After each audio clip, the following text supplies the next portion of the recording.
Says the Inspector General's office put out a report on this, on what they discovered. And it started back in 2010 that one of the Secret Service's own security experts kind of flagged a problem, saying at former President Bush Sr.'s home in Houston, the alarm system's 20 years old. Hey, it needs to be replaced. Kind of ran that up the flagpole, and the request was denied. Well, 3 years later, the alarm breaks completely.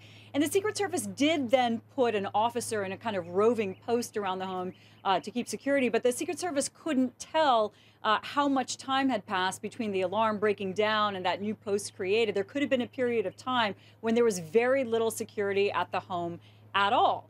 Also, they did finally buy a new alarm system once this all came to light in 2014, but it took about a year then to install that new alarm system. And one of the Secret Service officials that was interviewed too by the Inspector General said, well, even if there was this kind of interim measure of putting an officer there roving around the property, he didn't even think that that would be adequate security. And the report just kind of goes on and on. I mean, it says that Secret Service officials explained that potentially more serious security equipment problems exist at former President X's residence and ex-residents.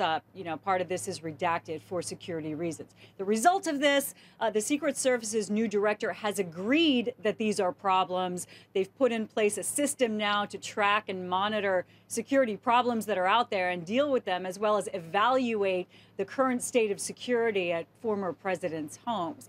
You could say that, this problem started in 2010. It's about time that there was even a process in place to look at problems like these.